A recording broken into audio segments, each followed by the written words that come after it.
আসসালামু আলাইকুম ওরহমতুল্লাহ।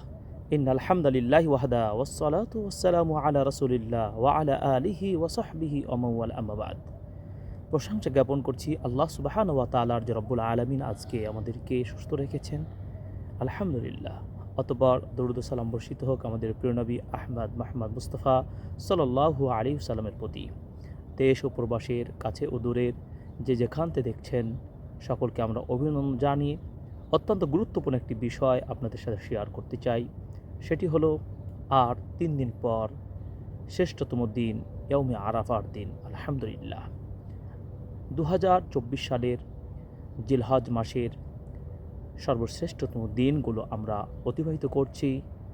জিলহজ মাসের ১০ দিন এবং আইয়ামে তাশরিক সহ ১৩ দিন। আলহামদুলিল্লাহ, এই দিনগুলোর মাঝে আবার শ্রেষ্ঠতম একটি দিন রয়েছে আরাফার দিন। এই আরাফার দিনের গুরুত্ব অনেক বেশি। এই দিনের সিয়াম পালন করলে যেমনটি রাসূলুল্লাহ সাল্লাল্লাহু আলাইহি ওয়াসাল্লাম বলেছেন যে পূর্বের ১ বছর এবং পরের বছরের গুনাহগুলো আল্লাহ তাআলা ক্ষমা করে দেন। সুবহানাল্লাহ। এই দিনে আমরা বেশি বেশি কোন দোয়াটি পাঠ করব? এই দিনের দোয়া পাঠের গুরুত্ব রয়েছে। এই দিনের প্রার্থনা করার জন্য আমাদের সচেতন ও সজাগ থাকা প্রয়োজন রয়েছে।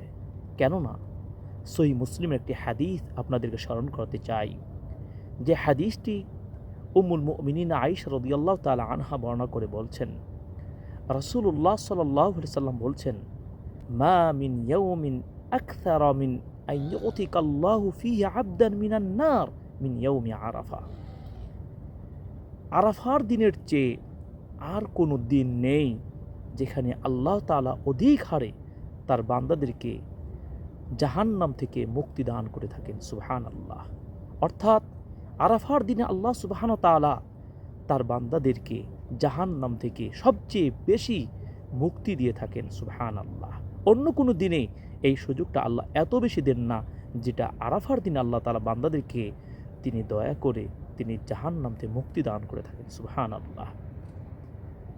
এরপর আল্লাহ সুবহানাহু ওয়া তাআলা এই আরাফার দিনের হাজীদের আরাফার মাঠে অবস্থান, এই দৃশ্য দেখে তিনি অত্যন্ত খুশি হয়ে তিনি তার ফেরেশতাদের সামনে তার বান্দাদের এই উপস্থিতি, তার তাওহীদের তালবিয়া পাঠ শুনে তিনি খুশি হয়ে ফেরেশতাদের সামনে এসে ফেরেশতাদেরকে গর্ব করে বলে থাকেন, ফায়াকুল মা আরাদা হাউলাই, আমার এই বান্দারা কি চায়?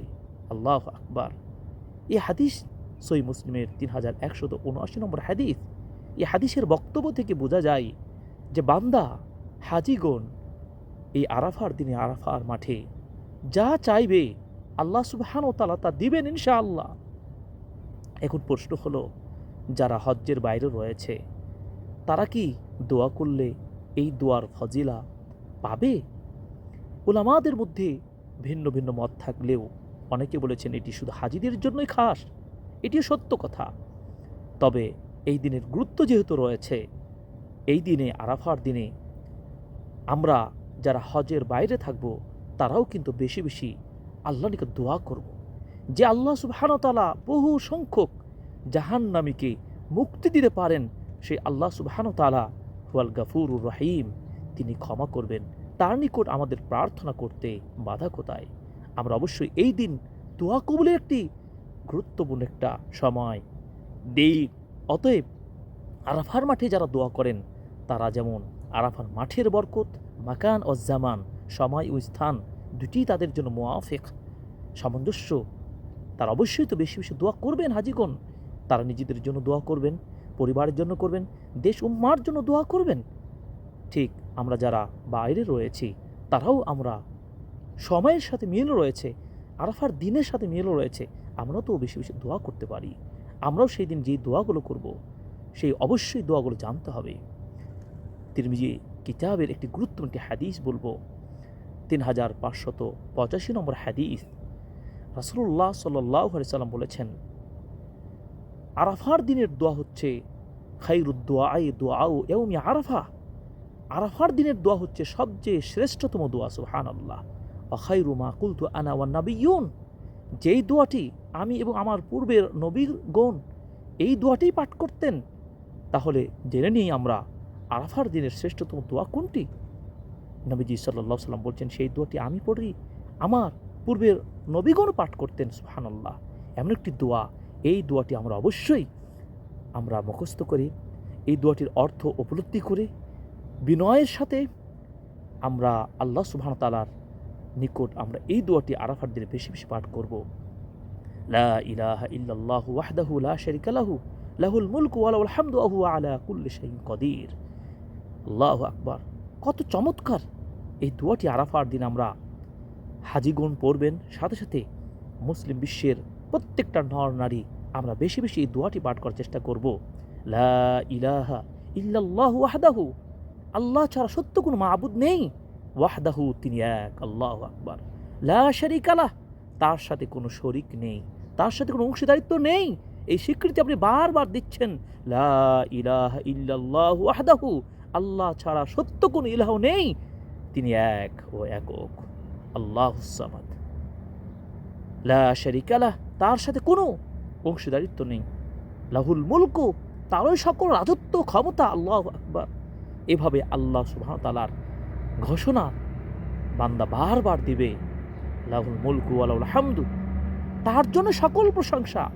বিশাল আসমান জমিন গোটা সৃষ্টি সব কিছুই মহান আল্লাহ সৃষ্টি করেছেন।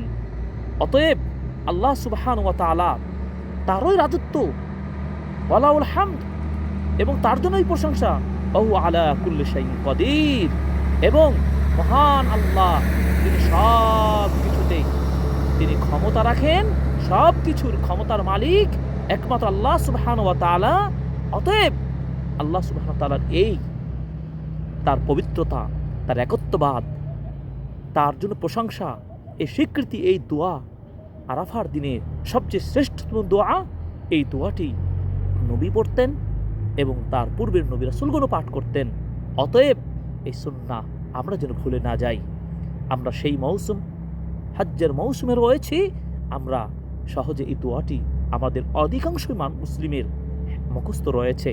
শুধু আমরা সচেতন হলেই, এই সচেতন করে দেওয়াই আমাদের লক্ষ্য। এই দুইটি হাদিস আপনাদের সামনে উপস্থাপন করলাম।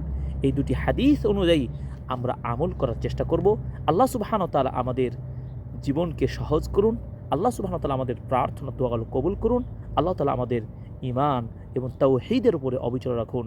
সাল্লাল্লাহু তাআলা নবী ওয়া সালামু আলাইকুম ওয়া রাহমাতুল্লাহি ওয়া বারাকাতুহু।